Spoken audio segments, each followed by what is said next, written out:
for those of you who watch Tucker Carlson, not for the race war material, but rather looking for some type of advice on the pandemic, here's Tucker Carlson. We got two clips of Tucker just to give you a sense of just like how this guy is willing to dance around.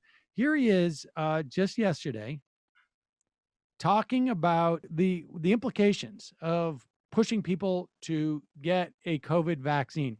And remember, there are somewhere between 3.5 dozen, at least, vaccinations that your child must get if you want them to attend public school. That we have vaccination requirements across the board. But this is a new one, so. Right. Here is Tucker It's evil, Carlson. right. It's evil. It's more than evil. The federal government spends huge amounts of tax dollars fighting all kinds of diseases, not just COVID. There's cancer, AIDS, tuberculosis, hepatitis, heart disease, diabetes, and many, many more. Each one of these illnesses is its own kind of emergency. Each one kills an awful lot of people. In some cases, kills far more people than COVID has. So does the Biden administration have the right, based on the money they spend fighting these diseases, to your medical information? Do they have the right to know your HIV status? Why not? Can HHS force you to take antibiotics for your TB? How about Xanax for your anxiety, Thorazine for your mania? And while we're at it, why are we letting irresponsible, defective people reproduce? Vagrants, mental patients, even QAnon people, all are allowed to have children. Why is that? Why aren't we sterilizing them? Sound crazy? It's happened before on a huge scale.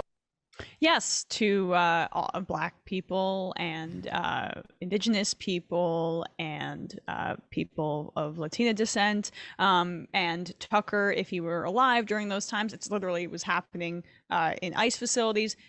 By the way, he said nothing about that, about forced sterilization of women in migrant detention facilities. And if he was around many years ago, he would be incredibly supportive of that project.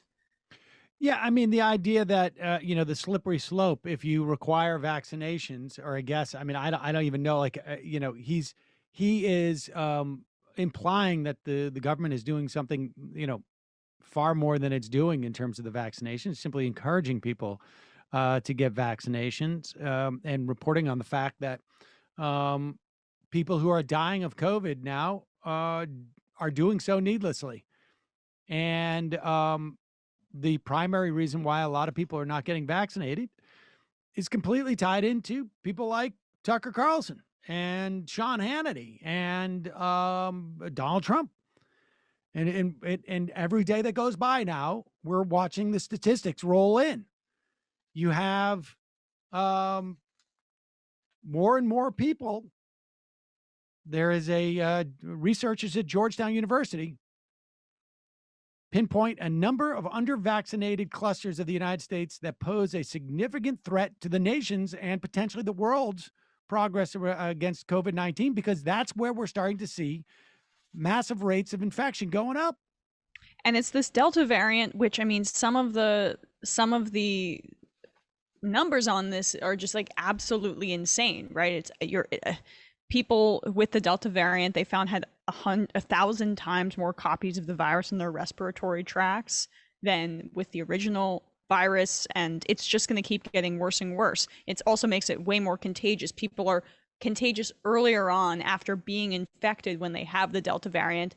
And it's going to continue to metastasize, and new variants are going to come to the fore the longer people don't get vaccinated. That is just the reality of the matter. And Tucker is as complicit as anybody in the continuation of that project, or the most, in fact, probably. But let's go back to early 2021, and you can see the evolution of Tucker on the vaccine question. Now the issue is for Tucker that this idea of encouraging people to get vaccines, it could ultimately lead to eugenics. Back then it was like, hey, wait a second, why aren't white people getting it first? Racial and ethnic minority groups are disproportionately represented in many essential industries, end quote. In other words, it's entirely racial. They're making the decision based on race. Kathleen Dooling's the presentation essential concluded that industries. doling out life-saving medicine on the Right. basis of skin color would, quote, mitigate health inequities. Of course, it would kill people, and she effectively concedes that. But the people it would kill come from a disfavored race, so it's not a big deal. It's been a very long time since anyone close to what we would consider the mainstream has endorsed eugenics. And that's exactly what that is. It's eugenics. So to be clear, eugenics is when you encourage people to get vaccines, and eugenics is when you prioritize other people to get vaccines. So it's both. It's eugenics no matter what. Heads, it's eugenics. Tails, it's eugenics. And he just was, just a second, Matt, he was just laughing off the history of the United States and our conquest, which involved varieties of eugenics and genocide for non-white people. So, I mean, he just wants to fearmonger and use the word eugenics without obviously connecting it to any context. But Yeah, the lesson he wants to make any facts sort of go towards is that liberals are attacking white people. There you go. Exactly. And you give me any set of facts, says Tucker. It's the Tucker Carlson challenge. Be presented with any type of facts and not conclude that this is a democratic white race war. oh, come on, though. He's just an anti-war voice and somebody who we can connect with on the left, right? Exactly. All roads lead to white genocide. Folks, there's more of what you've just saw where that came from. That's if you hit the subscribe and like button. Thank you. Really, thank you.